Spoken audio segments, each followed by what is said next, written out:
Muy bien, hermanos, vamos a continuar entonces con la predicación sobre las 5 solas de la Reforma. La semana pasada estuvimos viendo pues sola Escritura y hoy estaremos viendo solo por gracia. Si la Escritura, como estuvimos viendo la semana pasada, contiene lo suficiente para ser nuestra autoridad suprema en materia de fe y práctica, esto es, nos revela la verdad de Dios en cuanto a nosotros como criaturas de Dios, mostrándonos nuestra condición ante Él y el propósito de haber sido creados. Sobre la Escritura es nuestra regla de conducta, de fe.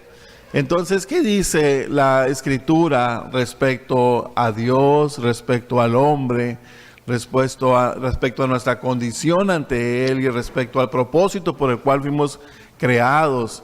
Esto es algo que Dios revela a sus criaturas para que darse a conocer y para que la criatura al entenderle le pueda glorificar y pueda vivir de acuerdo a sus normas, mandamientos, sus preceptos, y no como este mundo caído de la gracia de Dios sigue mandamientos, normas, estándares, propósitos distintos a lo que el Creador mismo el propósito por el cual nos ha creado. Y vamos a ver algunas verdades, pues, si hemos de decir que la Escritura debe regir nuestra vida en esta tierra, entendiendo el propósito por el cual Dios nos crió, vamos a la Escritura y podemos entender desde un principio cómo Dios se revela a nosotros y nos marca y nos dice quién es Él y quiénes somos nosotros y cuál es nuestra condición en cuanto a la relación que podemos o que tenemos, que sostenemos con Él.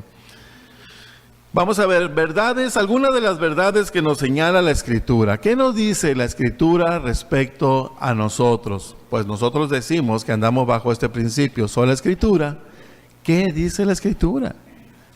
¿Qué nos señala el Señor en la Escritura? Una de las cosas que nos dice al principio en el libro de Génesis, Orígenes, es que fuimos creados por Dios a su imagen y semejanza. Dios nos revela y nos dice que fuimos creados por Él a imagen y semejanza suya. Nos habla de la creación de todas las cosas, pero en lo que respecta al hombre, en cuanto a lo que a nosotros nos atañe, entender quiénes somos, por qué estamos aquí, de dónde venimos, a dónde vamos, que son las preguntas existencialistas que siempre la humanidad se ha hecho a través de los tiempos. Pero la Escritura nos revela estas verdades y nos las declara y nos las dice, nos las hace saber. Fuimos creados por Dios a su imagen y semejanza.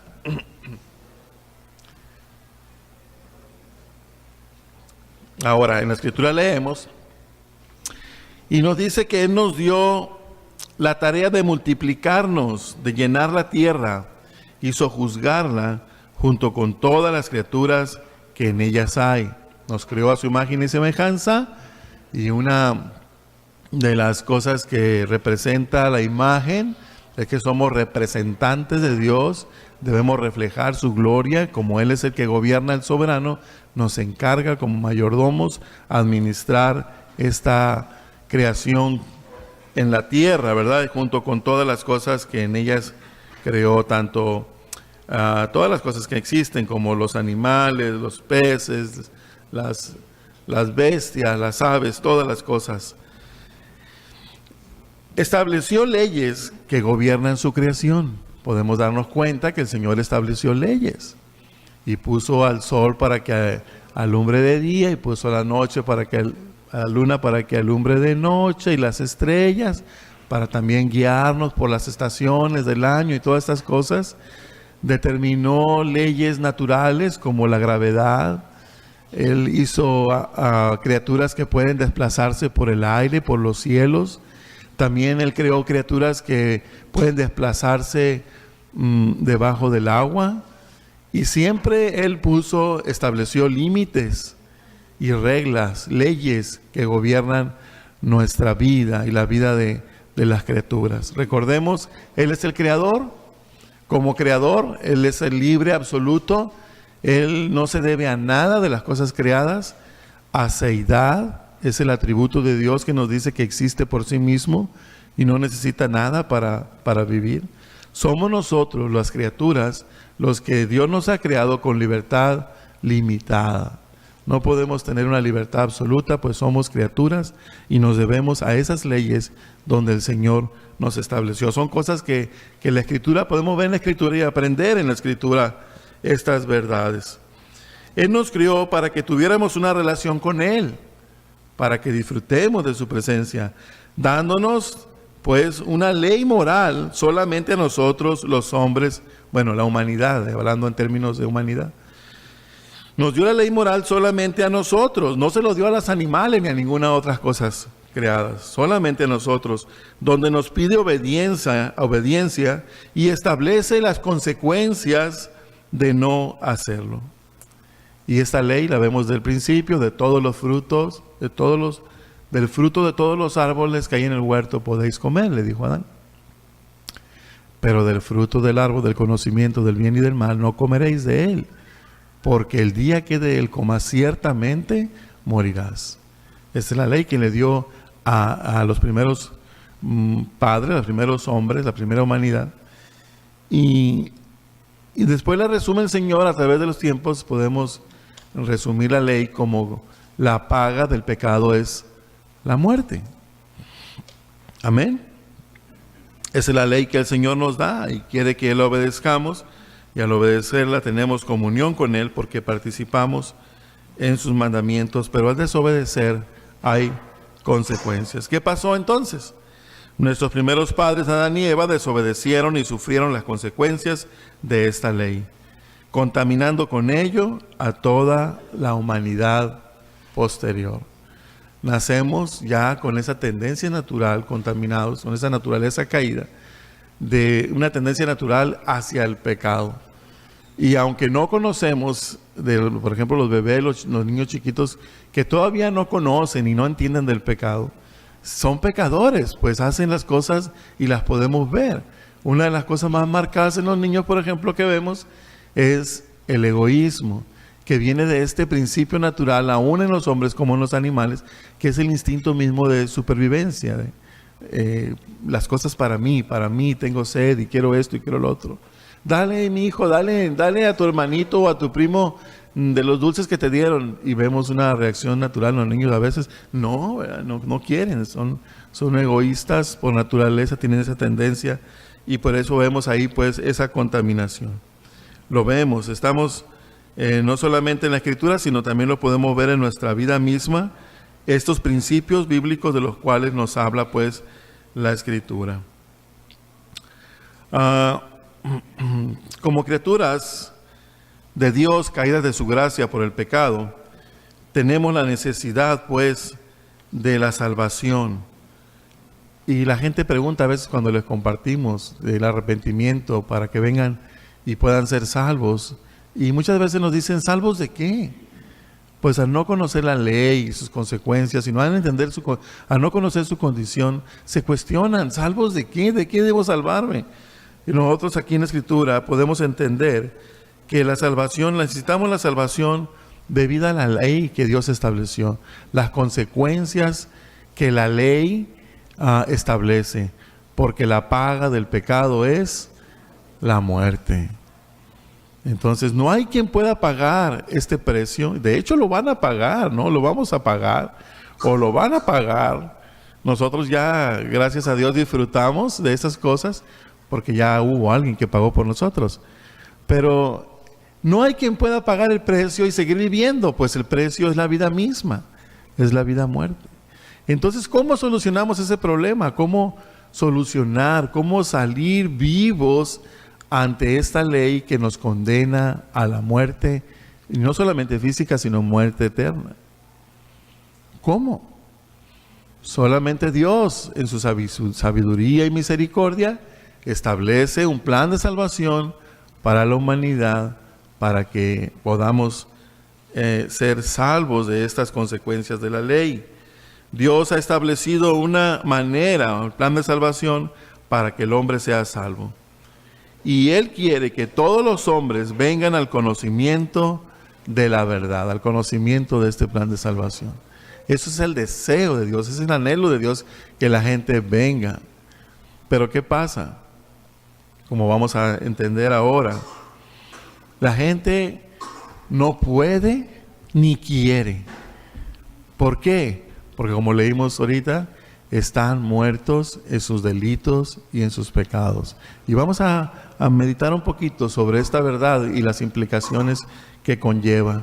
Pero les decía, si nosotros vivimos y la regla principal de nuestra vida y nuestra conducta es la Escritura, sola Escritura, en la Escritura hallamos estas verdades en las cuales les he comentado. Son verdades que la Escritura declara, que Dios establece, y son verdades que han venido como también los resultados, la consecuencia de la vida del ser humano, la vida del hombre sobre esta creación. Cayó en desobediencia, contaminados por el pecado, y nosotros somos herederos de esa naturaleza caída. ¿Cómo solucionamos esto? Gracias a Dios, porque Dios es el que lo ha solucionado y ha establecido de una manera. Y Él quiere que vengamos todos al conocimiento de esta verdad, pero desafortunadamente el hombre, la humanidad está muerta en sus delitos y pecados, y no podemos a menos que el Señor obre, como vamos a ver ahora. Solo por gracia. ¿Y qué es gracia? Una definición así resumida: la gracia es el favor inmerecido de parte de Dios. Un favor inmerecido, algo bueno que no te mereces. La ley, el vivirla, el obedecerla o no obedecerla, tiene consecuencias, y estas cosas son meritorias. O sea, la justicia viene por lo que, de acuerdo a tus actos, de acuerdo a lo que te mereces, de acuerdo a cómo obraste. De tal manera que justicia es darte lo que por la ley te mereces. Hiciste, obedeciste, justicia es, vida, comunión. Desobedeciste, justicia es muerte, condenación, separación. Y nuestro Dios es Dios justo y fiel, y va a cumplir su promesa.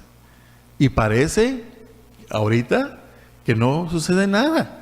El malo se sale con la suya, decimos y vemos, pero un día compareceremos, según la Escritura, todos ante el tribunal de nuestro Dios, y serán expuestas todos nuestros hechos, nuestros actos, y nos será dado de acuerdo a ellos.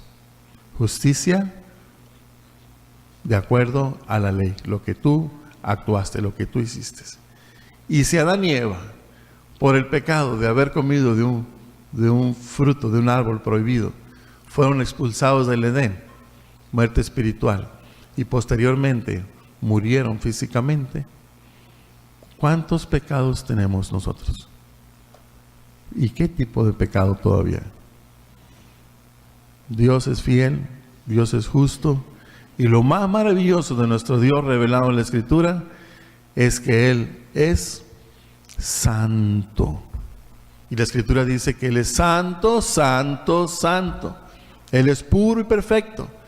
Eso es maravilloso, pero al mismo tiempo es lo más terrible para el pecador, porque ni la más mínima partícula de pecado puede estar en su presencia y subsistir, pues es desintegrada por la majestad, por la majestuosidad, por la pureza, por la santidad de nuestro Dios.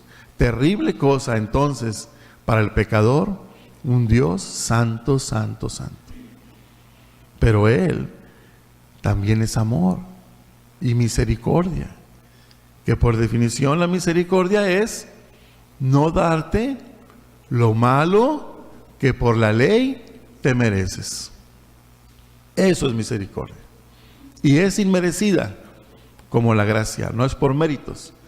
Pues la definición de misericordia, dice el Señor: yo seré misericordioso con el que seré misericordioso. Entonces, ¿cómo podemos ser salvos? ¿Cómo salvarnos de la ira venidera de Dios por causa de la ley establecida por Él mismo, la ley moral, que la paga del pecado es la muerte? ¿Cómo? ¿Conocemos el plan de salvación? La Biblia, la Escritura, está llena de la voluntad de Dios. Dios nos revela su voluntad para las diferentes áreas en que nosotros nos movemos, vivimos en esta área. ¿Quieres saber cómo ser un padre conforme al corazón de Dios? La Escritura te lo declara. Cómo ser hijo, cómo ser ciudadano, cómo ser patrón, cómo ser empleado. Todo el Señor nos muestra en su palabra la voluntad de Él en cuanto a estos temas específicos en la vida de nosotros. Y también en cuanto a la salvación, cómo ser salvos, también Dios nos lo ha dejado. Cómo ser salvos. Entonces vamos a ver lo que la Escritura nos dice acerca de esta verdad y este principio de solo gracia. Amén, hermanos. Vamos a orar y vamos a pedirle pues al Señor que nos ayude. Pues si el Señor no edifica, en vano trabajamos los edificadores. Vamos al Señor juntos y pedirle por su poder, por su Santo Espíritu. Padre Celestial, Señor, henos aquí nuevamente, Señor, con temor y temblor, al acercarnos al trono de tu gracia, Señor, conocer tu santidad y entender, Señor, quiénes somos nosotros. Nos humillamos, Señor, y te pedimos perdón por nuestras faltas, por nuestro pecado, por nuestras, Señor, transgresiones.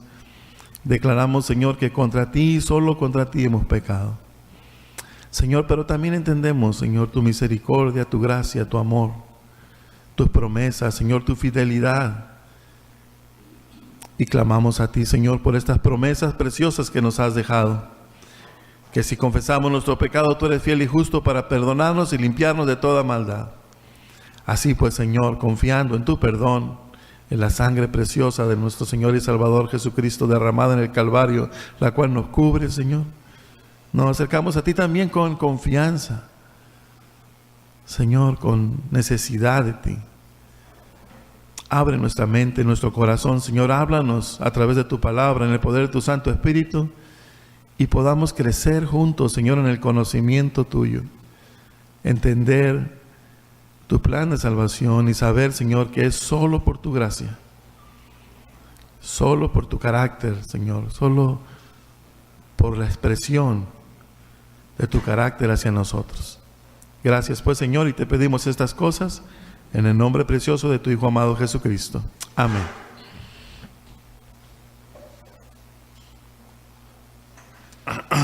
Pues decíamos que Martín Lutero clavó sus 95 tesis en el año de 1500, me ando adelantando, 1517, y a la luz de la historia, del paso del tiempo, estamos celebrando este año los 500 años de este movimiento que a partir de este punto comenzó, llamada o conocida por la Reforma. El protestantismo contra las doctrinas y las enseñanzas, específicamente en lo que se refiere a la salvación que venía realizando la Iglesia de Roma, ¿no? Entonces, a la luz de esto, decíamos que 500 años después, es triste ver que apenas en América Latina comienza a llegar el verdadero evangelio, el evangelio de la Escritura. Había llegado por medio de los conquistadores, por medio de Europa, pero un evangelio distorsionado, un evangelio que no estaba conforme a la verdad bíblica. Y si nosotros, como decimos, tenemos ya este principio de solo la Escritura, entonces es importante conocer qué dice la Escritura al respecto. América Latina actualmente tiene alrededor de 500 millones de habitantes. Fíjense nada más la proporción. De los cuales aproximadamente solo el 80% es católico, de la religión católica. Esto nos da 400 millones de personas que viven bajo este principio de salvación solamente por gracia. Ya que según Roma, la salvación no es solamente por obras, ellos lo reconocen, sino por gracia a través de la fe, más lo que el hombre pueda contribuir por sus obras. O sea, Roma declara, ciertamente no es por obras, es por gracia, por medio de la fe, pero tienes que añadirle, tienes que portarte bien, más lo que tú contribuyas. Y si conoces un poquito del catolicismo, yo vengo de ahí, a los 35 años el Señor tuvo a bien llamarme al camino, y alcancé a comprender, porque siempre anduve inquiriendo en las cosas de Dios, y miraba, hoy me di cuenta cómo es que una persona puede llegar a la presencia de Dios según el catolicismo. Y me encontré que definitivamente ni siquiera depende de la persona, sino que depende de las familiares, de las personas que oran por ti, que rezan por ti, que ofrecen misa por ti. Inclusive en el tiempo de la Reforma daban dinero, contribuían con ofrendas y decían que cada vez que tu ofrenda sonaba, no caía todavía la moneda abajo y tintineaba cuando un alma era liberada del purgatorio. Entonces no dependía de la persona, depende de las demás personas, de la intercesión. ¿Es eso lo que dice la Escritura? ¿La salvación depende de los demás? Dice que la paga del pecado es la muerte, y si pecó, es la muerte. Entonces, ¿qué dice la Escritura al respecto? Y vamos a ver en Efesios, que ese es un versículo, el versículo más claro, más representativo. Esta es la base escritural, el principio bíblico, por lo cual entendemos cómo es que podemos ser salvos. Efesios 2, versículos 8 al 9. Dice la palabra de Dios, como hemos leído, porque por gracia sois salvos por medio de la fe. Y esto no de vosotros, pues es don de Dios. Y si no te queda claro, el versículo 9 dice todavía, no por obras, para que nadie se gloríe. Vamos a tratar de entender este versículo. Porque por gracia sois salvos. La gracia viene de Dios. Es el favor inmerecido, no es meritorio, Dios lo da, proviene de Dios, no depende de la persona, viene de Dios. Ahora dice, por medio de la fe. La fe es confiar, creer, ¿verdad? Y dice, y esto no de vosotros, pues es don de Dios. ¿Qué no es de nosotros? La gracia definitivamente no es de nosotros, es de Dios. La misma definición lo dice, que es el favor inmerecido de parte de Dios. Entonces, ¿a qué se refiere cuando dice que no es de nosotros? Se refiere a la fe. El creer, el confiar, no es de nosotros. Aunque en una primera instancia, ¿cómo que no? Si es mi fe. Bueno, sí, es tu fe, pero esa fe no la tuvieras si Dios no te la hubiera dado. Por eso dice que es un don de Dios. Y esta palabra don significa regalo. ¿Qué es lo que sucede entonces? La gracia viene de Dios, pues la definición de gracia es el favor inmerecido de Dios. Así como también la fe viene de Dios. La fe viene de Dios, pues se nos señala que es un don, un regalo. Así que una vez recibida la fe, esta empieza a operar en nosotros, llevándonos a decidir por Cristo. La Escritura le llama a este acto de recibir el regalo de la fe un nuevo nacimiento. Es lo que le decía el Señor Jesucristo a Nicodemo. De cierto te digo, Nicodemo, que si no te es dado de Dios, que si no tienes un nuevo nacimiento, no puedes ver el reino de Dios. ¿De quién depende? De Dios completamente, tanto la gracia como la fe. Ahora, ¿cómo se lleva esto a cabo? El cual, este acto de recibir la fe, en una primera instancia, es un acto completamente que depende de Dios, es un acto sobrenatural, hermano. No pertenece a esta naturaleza, viene de parte de Dios, viene por la naturaleza divina de parte de Dios. Y no hay ninguna contribución humana.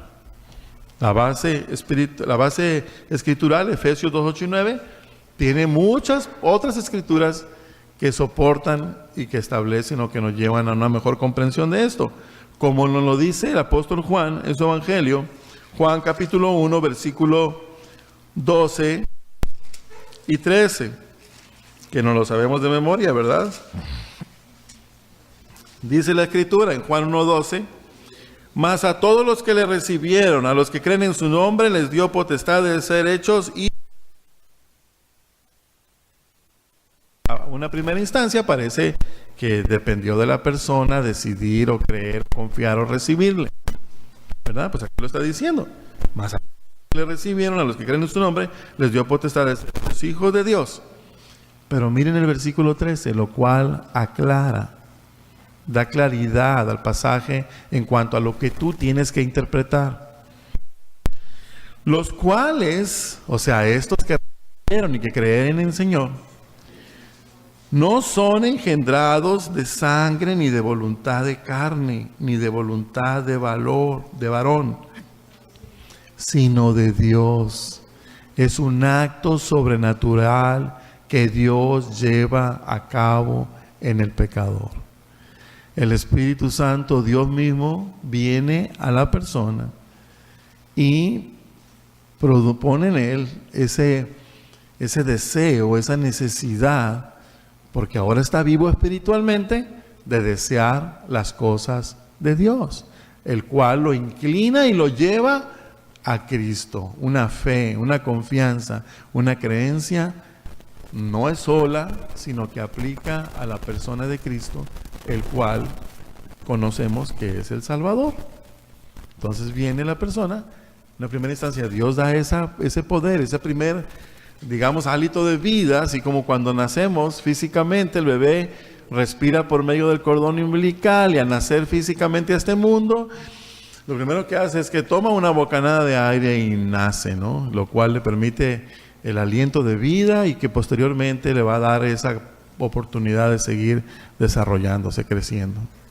Así también el Espíritu Santo viene a la persona y le da ese primer paso, ese primer deseo, en una primera instancia de buscar las cosas de Dios, y en la medida que le va conociendo, o sea que se va alimentando, va creciendo.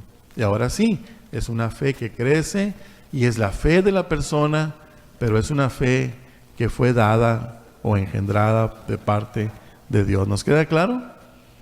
Si no es así, entonces no sería por gracia, es un acto sobrenatural de parte del Señor.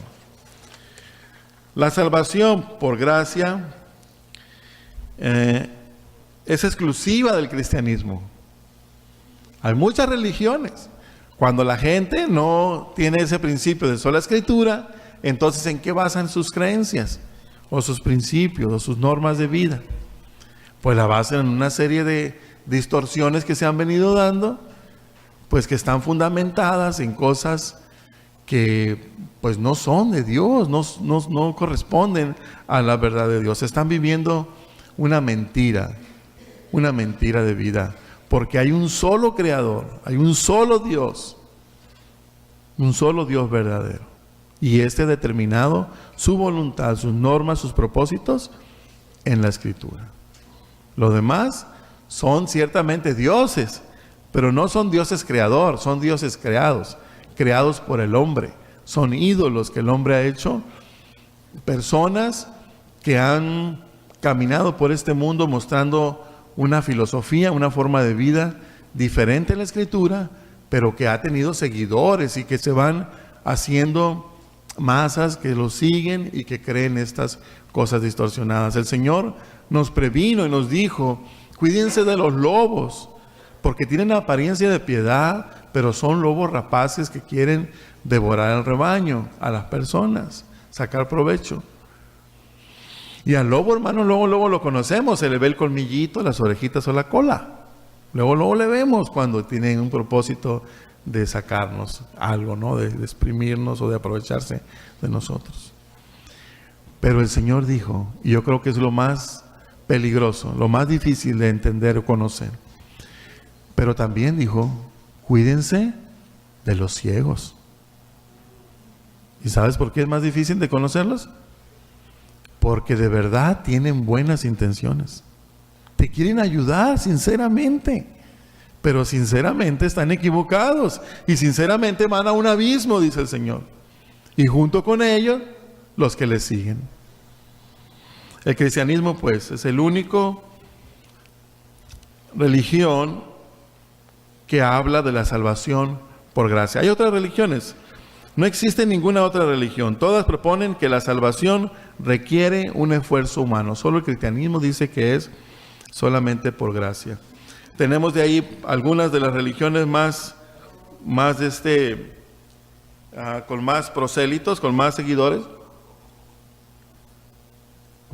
Tenemos el budismo, por ejemplo.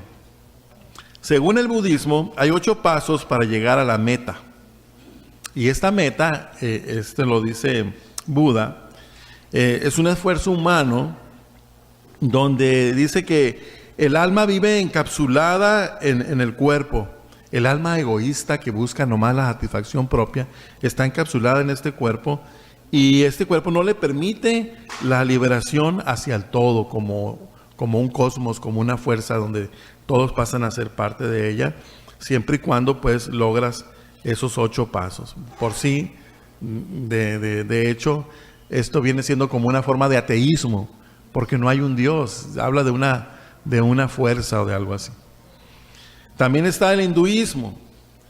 El hinduismo menciona la ley del karma y de la reencarnación una y otra vez, lo cual nos lleva también a la salvación por un esfuerzo humano, donde habla de niveles de superación hasta llegar a la perfección, donde te unes al Creador y formas parte de Él,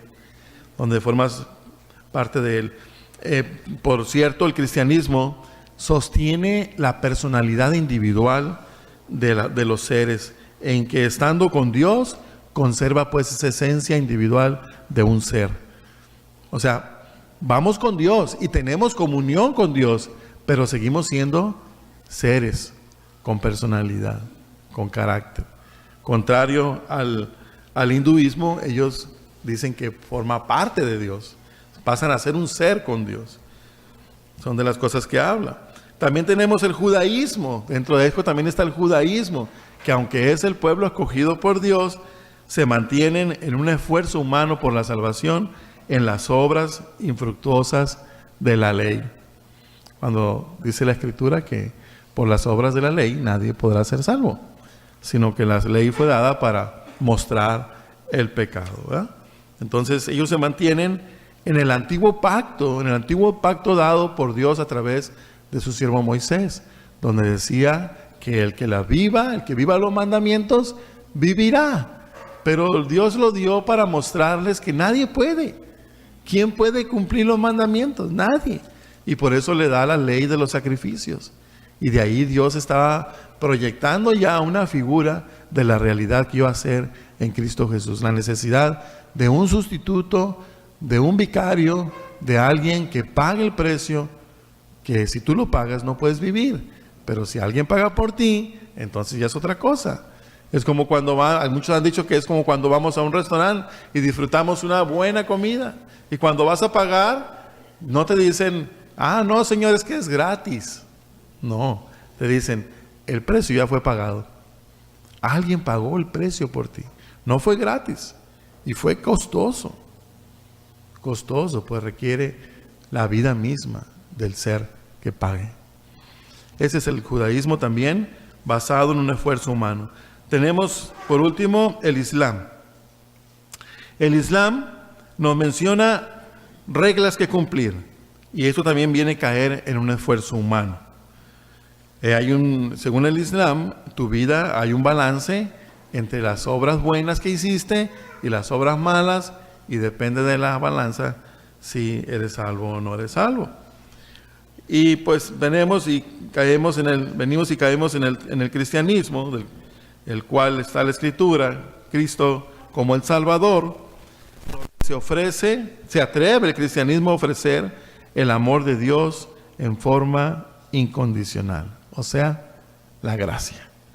La salvación es por gracia, y este amor incondicional es el amor que hemos estudiado en Primera de Juan, el amor ágape, un amor desinteresado, comprometido, responsabilizado, un amor incondicional. Y esta es la gracia de Dios, es un favor inmerecido. Solo el cristianismo, pues, ofrece salvación por gracia.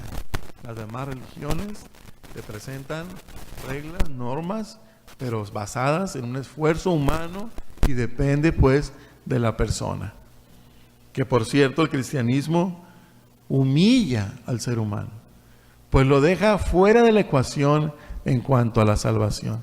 Porque la salvación es de Dios. ¿Y quién puede exigir la salvación? ¿Quién puede exigir la gracia? Si es inmerecida. ¿Quién puede exigir la misericordia? Cuando el Señor dice, yo seré misericordioso con el que seré misericordioso. Efesios nos habla y nos dice que fuimos predestinados aún desde antes de la fundación del mundo para ser adoptados hijos suyos. ¿Según qué? El puro afecto de su voluntad. Nadie, no obró ni obra lo que Dios miraba que tú ibas a hacer, o qué tan bueno eras, o qué tan arrepentido, o qué tan serio serías. No, es según el puro afecto de su voluntad. Como creador tiene todo el derecho de obrar y hacer con sus criaturas. Y eso humilla al ser humano. Cuando somos creados a imagen de Dios y tenemos la capacidad también, no de crear de la nada, sino de dar forma a las cosas, esto es inventar. Hay una diferencia muy grande entre un invento y un descubrimiento. Ha habido descubrimientos a través de la historia del hombre grandiosos, descubrimientos que se han hecho, como el oro, la fuerza nuclear, todas estas cosas que ahí estaban, simplemente las descubrieron. Pero también ha habido grandes inventos. Y ahí sí el hombre tiene participación. Y el hombre pues quiere formar parte, quiere tomar decisiones, o quiere gloria, quiere parte de la gloria. Quiere ser reconocido por su esfuerzo y lo que es.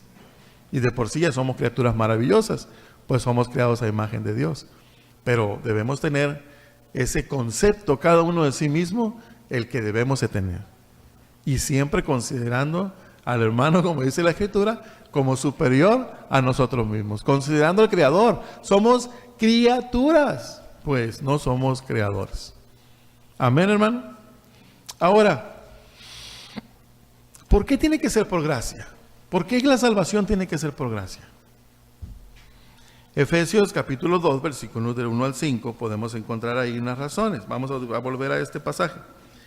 Efesios 2, del 1 al 5. ¿Por qué tiene que ser por gracia? Primero, dice, y Él os dio vida a vosotros cuando estabais muertos en vuestros delitos y pecados. ¿Por qué tiene que ser por gracia? Porque estábamos muertos. ¿Qué puede hacer un muerto? Nada. Muchos hablan de la salvación, ponen como por ejemplo a alguien que se está ahogando en el mar o en la alberca, no en agua. Se está ahogando. Y entonces dice que Dios lanza la cuerda o que estira la mano, pero que depende de la persona tomarse. Pero aquí Efesios nos está diciendo claramente que está muerto. ¿Cómo puede un muerto estirar la mano y agarrarse? No puede. No puede. Estamos muertos. No buscamos a Dios, pues.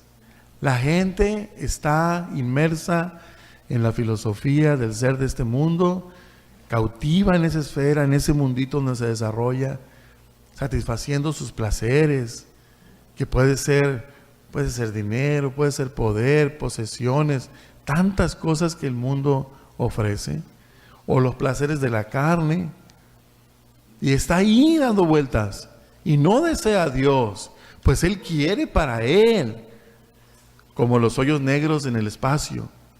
Todo lo que se acerca de vida o de energía a Él, lo chupa, lo jala y lo desintegra.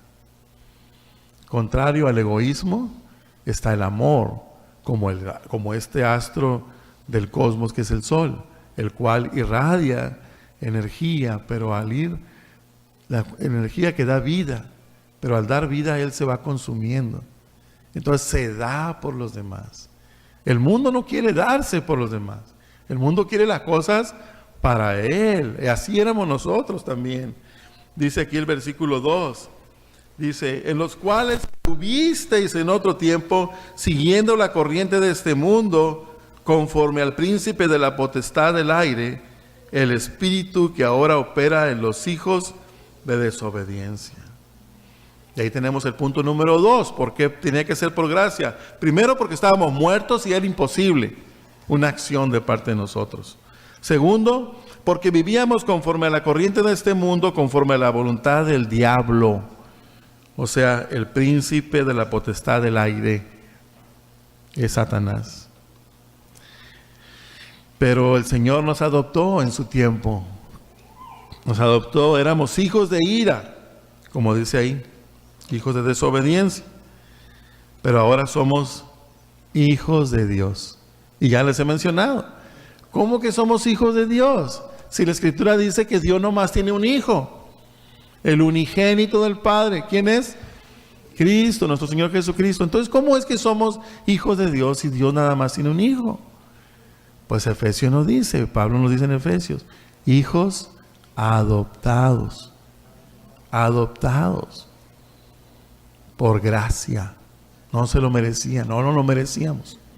Y Él nos tomó y nos trajo al camino.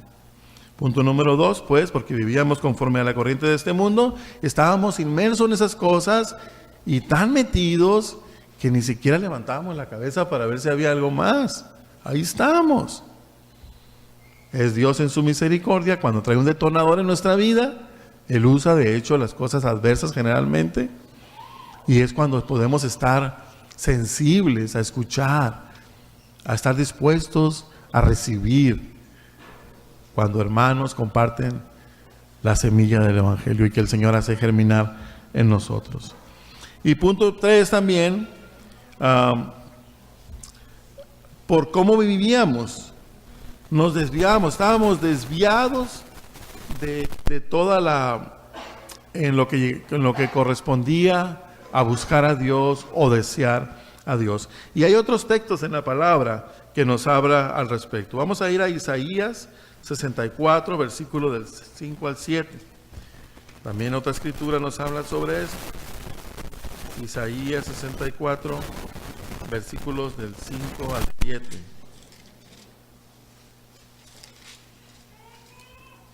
Dice la palabra del Señor: saliste al encuentro del que con alegría hace justicia, de los que se acordaban de ti en tus caminos.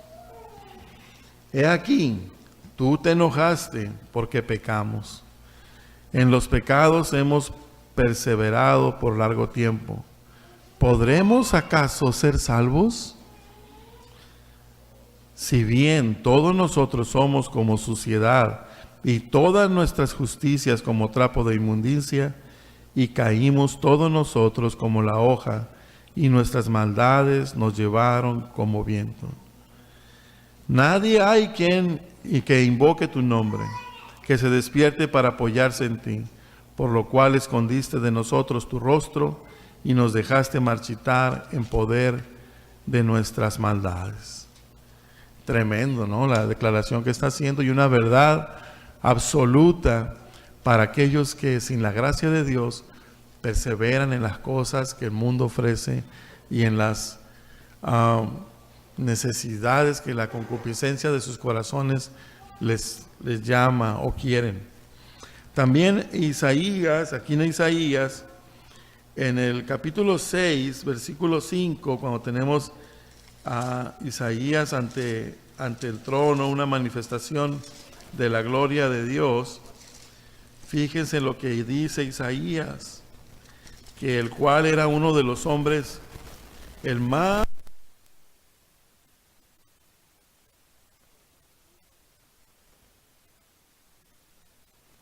se refiere. Isaías capítulo 6, versículo 5. Entonces dije: ay de mí que soy muerto, porque siendo hombre inmundo de labios y habitando en medio de pueblo que tiene labios inmundos, han visto mis ojos al Rey Jehová de los ejércitos. Isaías, un hombre que se destacaba por encima del pueblo en cuanto a su manera de hablar y conducirse como un hombre de Dios, un santo, un profeta, al ver la santidad de nuestro Dios, exclama y dice: ¡ay de mí que estoy muerto!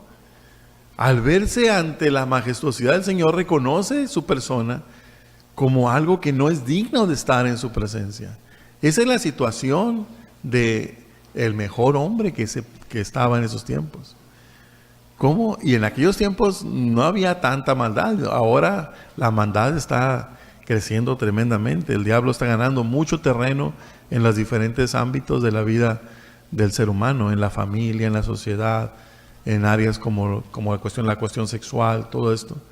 El diablo está ganando mucho terreno. Imagínense ahora, ¿qué podría decir una persona de hoy ante la presencia del santo? Por eso tiene que ser por gracia. Y también en Romanos capítulo 3, versículos del 10 al 12.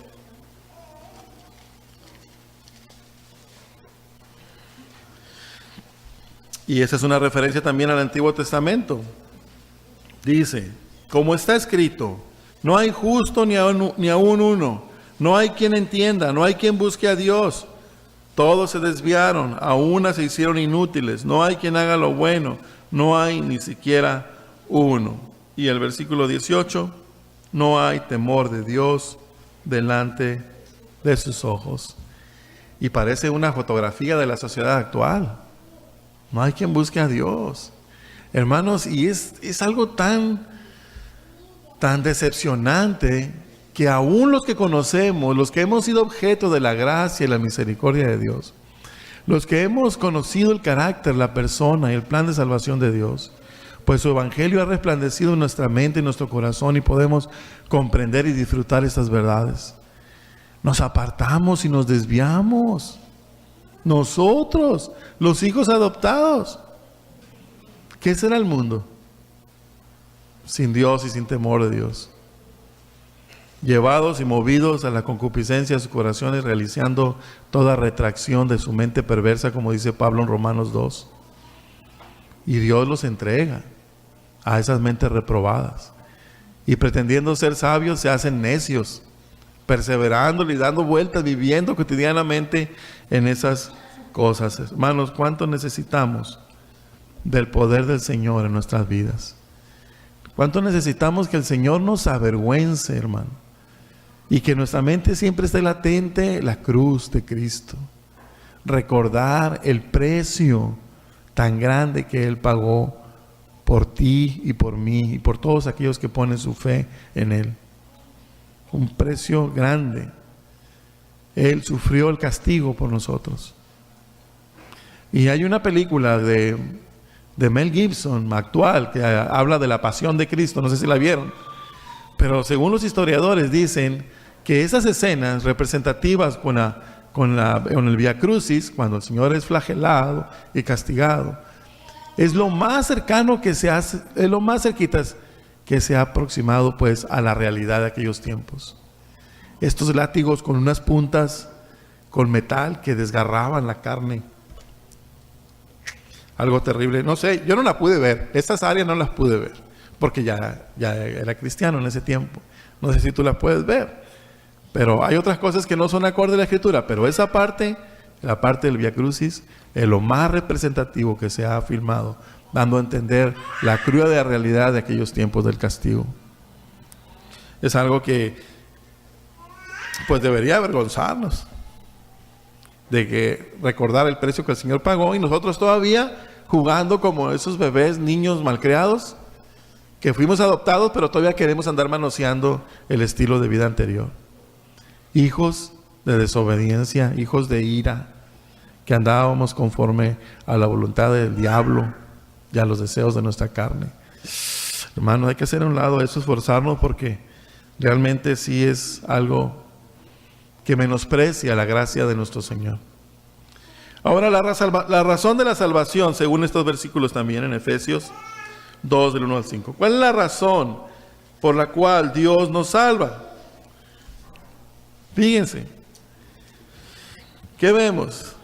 En el versículo 4 está esta palabrita que estamos estudiando en el ¿qué es el Evangelio? La palabrita pero. Sí, éramos hijos de desobediencia, sí. Andábamos conforme a la voluntad del diablo. Seguíamos los deseos de nuestro corazón, la concupiscencia. Estábamos muertos en delitos y pecados. Pero esta palabrita da esperanza. Hay algo que el Señor hace o hizo. Pero Dios, que es rico, ¿qué? En misericordia. La razón de la salvación, la primera razón que tenemos aquí es por la misericordia de Dios. La misericordia, la cual proviene de Dios. Dice, por su gran amor con que nos amó. Aquí tenemos la segunda. El gran amor del Señor, el amor de Dios. Dios es amor y el amor viene de Dios. Ahora, para no confundirnos, hermanos, vamos a cambiarle esa palabra amor, porque a saber, hay tres tipos de amor. El amor filos y el amor eros. El amor filos es el amor fraternal, entre familias, entre amigos. El amor eros es el amor que hay entre un hombre y una mujer. Pero está el amor ágape, que es el amor de Dios, el cual es incondicional, comprometido, responsabilizado. Entonces debemos decir, para que nos quede claro,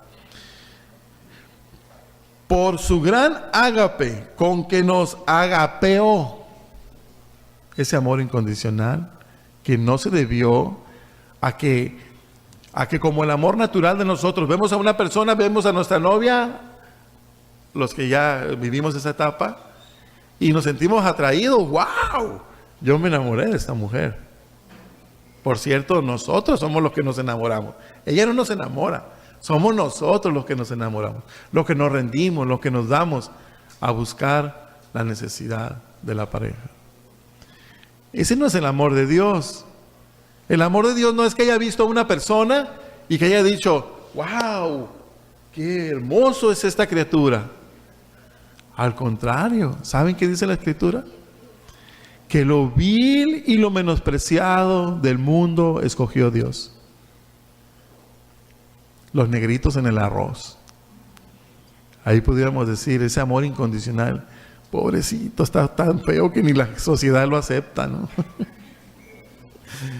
A este voy a amar, a este voy a tomar, para mostrar mi gran amor y mi misericordia.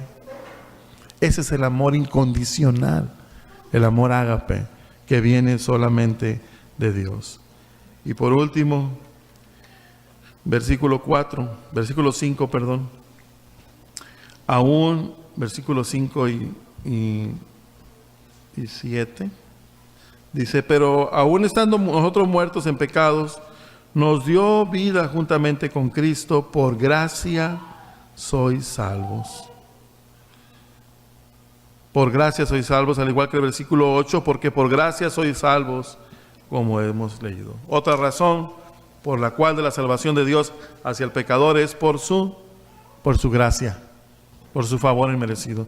Entonces, tanto la misericordia como el amor, como la gracia, proceden de Dios. Y no tiene nada que ver el hombre, no tiene nada que ver la condición o la situación del hombre.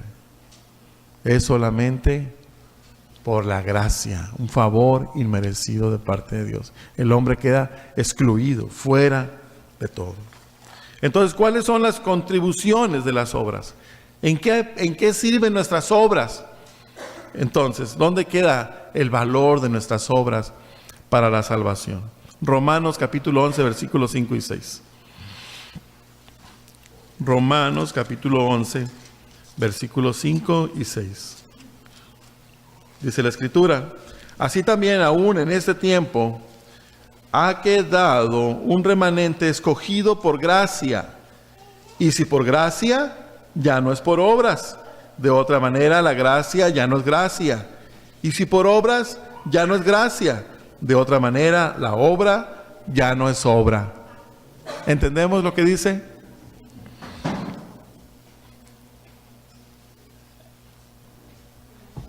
Roma dice que es por gracia, por medio de la fe, más lo que tú añadas.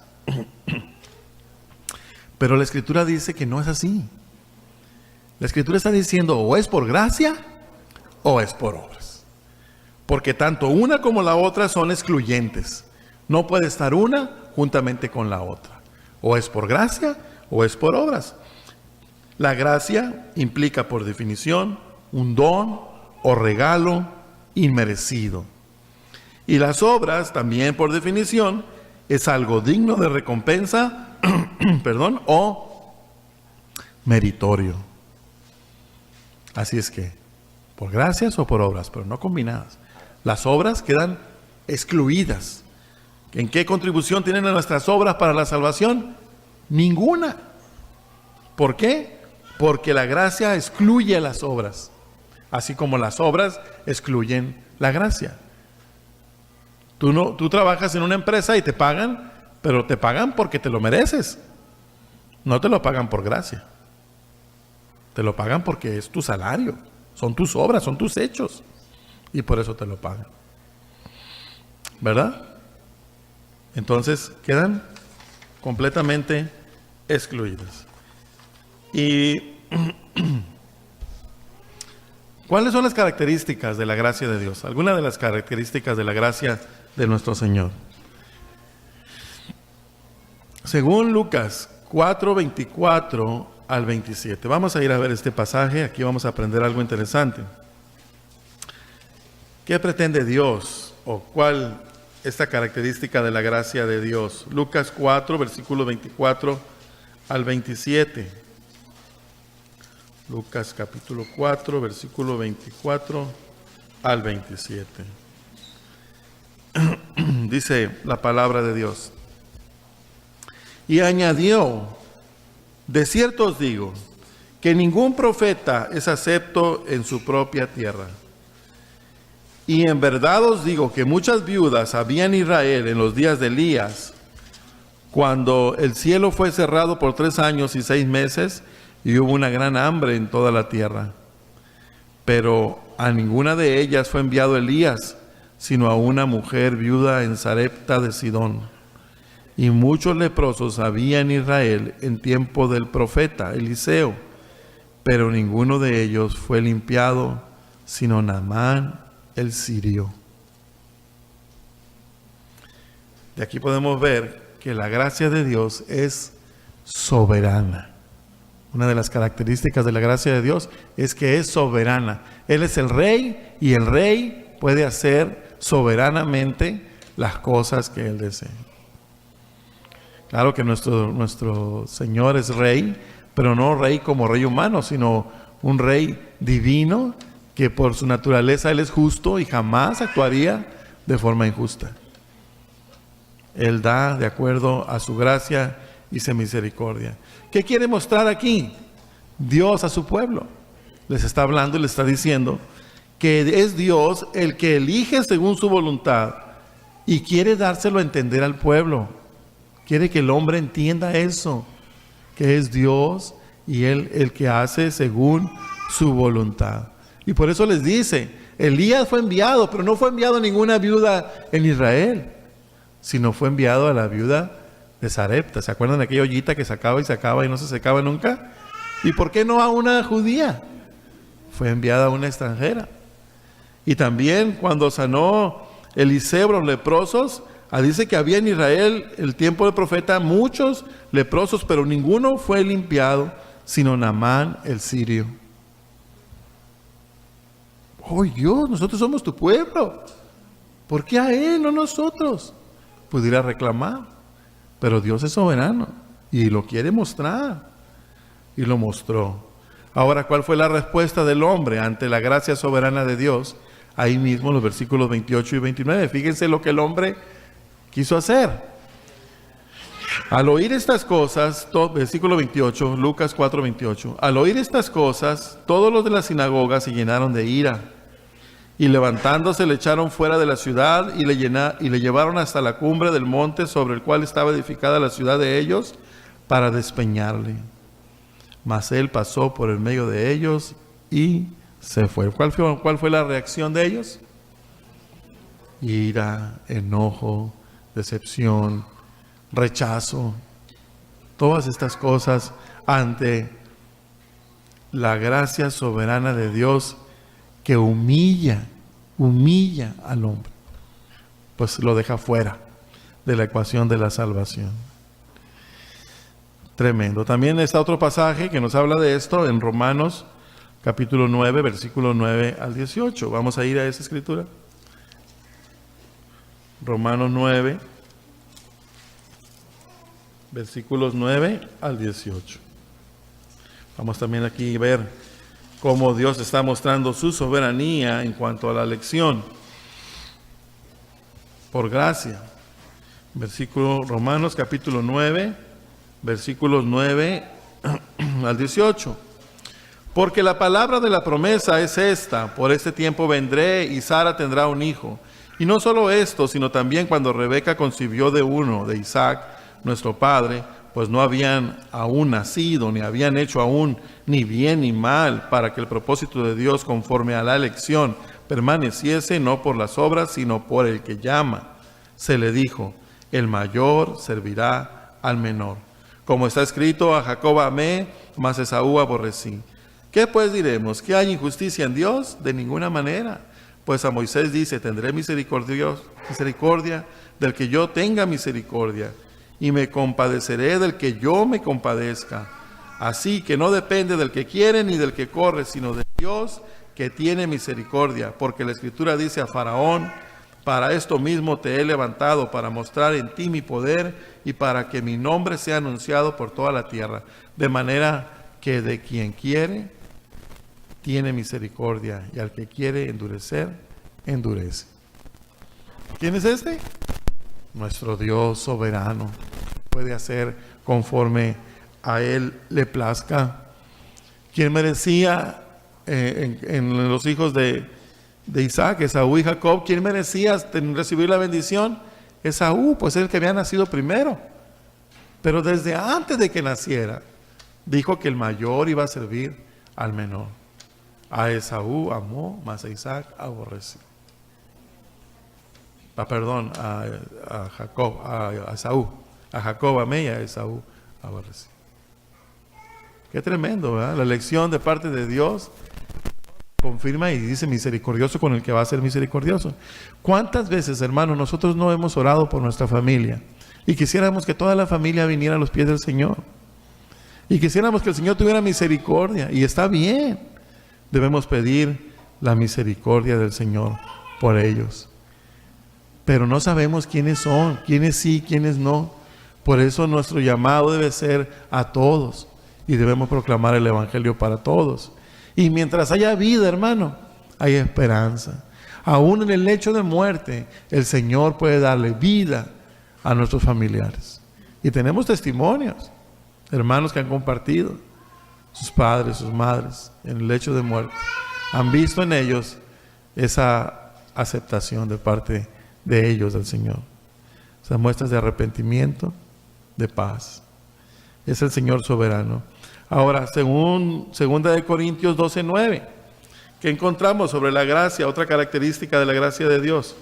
Son tres. Vamos en la segunda. 2 Corintios 12:9. Segunda de Corintios 12, versículo 9. Está hablando Pablo sobre un aguijón en su carne que le ha estado pues lastimando y deteniendo. Dice el versículo 8: respecto a lo cual 3 veces he rogado al Señor que lo quite de mí. Y el 9: y me ha dicho: bástate mi gracia, porque mi poder se perfecciona en la debilidad. Por tanto, de buena gana me gloriaré más bien en mis debilidades, para que repose sobre mí el poder de Cristo. Como dice el Señor: bástate mi gracia. La gracia del Señor es suficiente. Es suficiente. Y cuando el Señor nos encomienda alguna tarea, debemos nosotros fijarnos no tanto en nuestros dones o talentos, sino en la gracia. Dios nunca te va a pedir algo sin capacitarte para ello. Por eso debes confiar no en lo tuyo, sino que en lo de Dios te provea. Bástate mi gracia. Tener siempre presente esto. Por eso, hermanos, yo tengo algunos hermanos que hemos compartido y cuando nos saludamos y que va a presentar una clase o va a dar un tema, ¿cómo viene, hermano? ¿Ya está listo? No estoy listo yo, pero el Señor sí lo está. Y yo quiero ser usado por Dios y no hacer mis cosas. Así debe ser nuestra perspectiva en cuanto a hacer las cosas para el Señor, por su gracia y en su poder. También en Tito 3:7 encontramos que la gracia justifica al pecador, es justificadora. Tito 3, versículo 7. Tito 3:7 dice la Escritura: para que justificados por su gracia viniésemos a ser herederos conforme a la esperanza de la vida eterna. Justificados por su gracia. La gracia del Señor es una gracia justificadora. Nos justifica ante el Padre. Aunque no somos justos en nuestras obras, nos justifica en posición por la obra redentora de nuestro Señor Jesucristo. La justicia de Cristo imputada en nosotros mismos. Y también en Efesios 2:8, como hemos estado leyendo en Efesios 2:8, porque por gracia sois salvos, ¿verdad? Por medio de la fe, y eso no de vosotros, pues es don de Dios. Y ahí vemos, somos salvos por gracia, la gracia justificadora del Señor. Muy bien. A esta altura todavía podría haber alguien que no entiende la diferencia entre la gracia y la justicia de Dios. Y en estos videos donde ese teólogo R.C. Sproul presenta la santidad de Dios, él hace una alusión a una etapa de su vida cuando él era maestro. Cuenta esta historia para dar a entender lo que es la gracia y la justicia, la diferencia que hay. Y dice que él, cuando maestro de este seminario, al principio del curso, se presentó con los alumnos y les dejó una tarea y les dijo para tal fecha. Y les dijo que el que no lo presentara iba a estar reprobado. Entonces llega el momento de la entrega de las tareas y el 25% de los alumnos no trajo su tarea. No trajo la tarea, y entonces los alumnos le empezaron a decir: maestro, pues mire, somos nuevos, estamos aprendiendo apenas, tuvimos muchas cosas en que nos acomodábamos y esto y lo otro. Démonos una oportunidad. Entonces él dijo: ok, les voy a dar 2 días más de extensión. Pero fíjense bien, no cumplan, tengan su tarea a tiempo. Ah, bueno.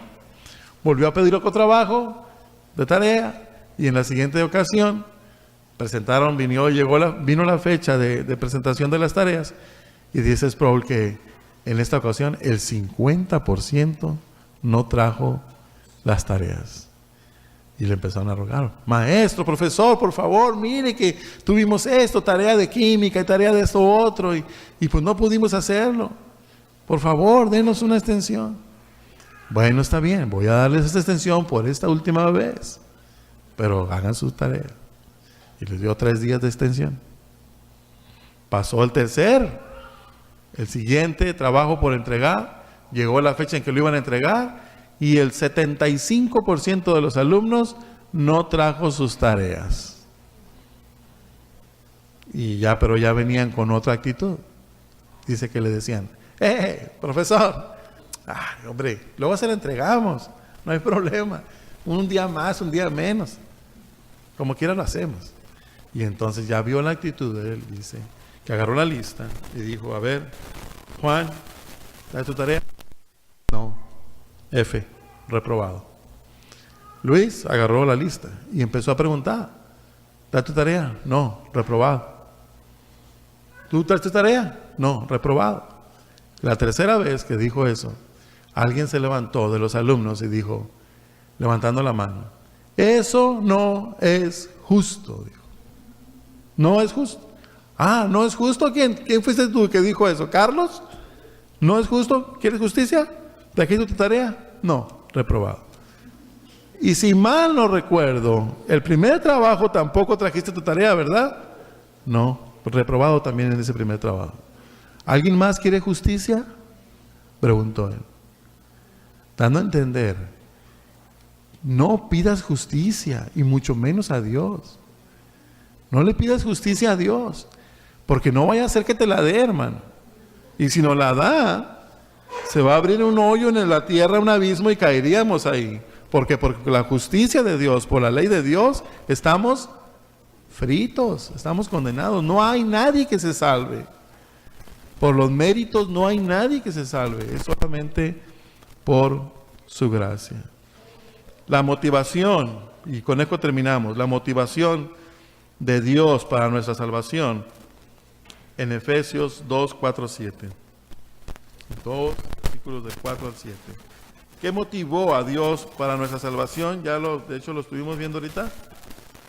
Versículo 4b es el gran amor, el 4b, pero Dios, que es rico en misericordia, por su gran amor con que nos amó. El versículo 4b nos muestra que es por la misericordia de Dios. Y el 4c nos muestra que es por su gran amor con que nos salvó. ¿Qué motivó a Dios para salvarnos? Versículos 5 y 7, su gracia solamente. Versículo 3 dice que estábamos muertos en la naturaleza. Y el versículo 5, por gracia sois salvos. Y en el versículo 7 se nos añade otro punto que motivó al Señor, en el versículo 7. Para mostrar en los siglos venideros las abundantes riquezas de su gracia, en su bondad para con nosotros en Cristo Jesús. Otro punto de la motivación de Dios para salvarnos es su bondad. Pero no nada más ahí, su bondad en Cristo Jesús, por medio de la fe en Cristo Jesús. La fe no es algo que opere solo, la fe aplica a algo. Y en este caso, cuando leemos Juan 6:40, vamos a ir ahí, Juan 6:40, decíamos, la voluntad de Dios está diversificada para las diferentes actividades en las cuales nos desarrollamos, pero en cuanto a la salvación, en lo que tiene que ver para la salvación, ¿qué pide exactamente Dios? ¿Cuál es la base teológica o la base bíblica? Juan 6:40, vamos a ir al 39 primero. Y esta es la voluntad, dice, del Padre, el que me envió, que de todo lo que me diere, ¿a quién se lo va a dar? A Cristo. No pierda yo nada. ¿Quién está hablando? Cristo. Esta es la voluntad del Padre para Cristo, que todo lo que el Padre le lleve a Él no pierda nada, sino que lo resucite en el día postrero. Esa es la voluntad del Padre para Cristo. Y el 40, la voluntad del Padre para cada uno de nosotros. Y esa es la voluntad del que me ha enviado, que todo aquel que ve al Hijo y cree en Él, tenga vida eterna. Y yo le resucitaré en el día postrero. ¿Cuál es la manera? ¿Cuál es la voluntad de Dios? El mandamiento para objetos de la salvación. La fe en Cristo. Pero como hemos visto, esta fe, aún la fe viene de parte de Dios. Es solamente por su gracia que Él viene y hace morada en el pecador, produce esta fe, esta creencia, lo motiva a decir las cosas de Dios, le va revelando las cosas de Dios, el carácter de Dios, la persona de Dios, y que caemos enamorados a los pies de Dios por su gracia, por su amor, por su misericordia, por las bendiciones, posición inmerecida, como les he dicho, y privilegiada, inmerecida por cuanto no es por obras, es por gracia, y privilegiada, hermanos, ¿por qué? Porque no es para todos. Muchos serán los llamados, pocos los escogidos. Es otra de las doctrinas bíblicas, la elección de parte de Dios, que en su momento la estudiaremos. Concluyendo, nuestra salvación, pues, nosotros amamos a Dios por su carácter, por las doctrinas de gracia, de misericordia, pero deberíamos amarlo más bien por su persona, porque estas doctrinas solamente es un reflejo de su carácter. Nuestra salvación es una expresión del carácter de Dios. Su carácter benevolente es expresado en que, como hemos dicho, nos ama sin ninguna razón que no sea su carácter mismo. Amor incondicional, el amor ágape. Dios es ágape y el ágape viene de Dios. Se conduele de nosotros en nuestros pecados. Tiene un corazón para la desgracia, para la pobreza, misericordia. ¿Cuántas veces quise juntaros, Jerusalén, como la gallina junta sus pollitos? Y leemos en la Escritura que el Señor lloró cuando vio al pueblo en sufrimiento por Lázaro. El Señor se conduele de nosotros, de nuestro pecado, de nuestra situación por culpa del pecado. Y por último, nos da las cosas que no merecemos, las cosas buenas que no merecemos, porque por méritos merecemos las consecuencias de la ley. La paga del pecado es la muerte. Lo malo que por la ley de Dios merecemos, no nos los da. Eso es misericordia. Nos da lo bueno que no merecemos. Esa es su gracia. Salvación solo por gracia. Amén, hermanos. Gloria a Dios, porque esta es la verdad que el Señor quiere que entendamos y conozcamos. Vamos a orar y vamos a darle gracias al Señor. Padre Celestial, en esta hora agradecemos pues nuevamente tu gracia y tu misericordia. Gracias, Señor, por tu palabra, que es lámpara a nuestros pies, a nuestro camino. Atesora pues, Señor, estas verdades en lo más profundo de nuestro corazón y sean usadas por tu Santo Espíritu en los momentos de prueba o tentación, para redarguirnos, para instruirnos, para guiarnos, Señor, para poder amarte cumpliendo tus mandamientos. Gracias por cada uno, Señor, que estamos aquí. Gracias por tu presencia. Señor, te damos gracias en el nombre precioso de tu Hijo amado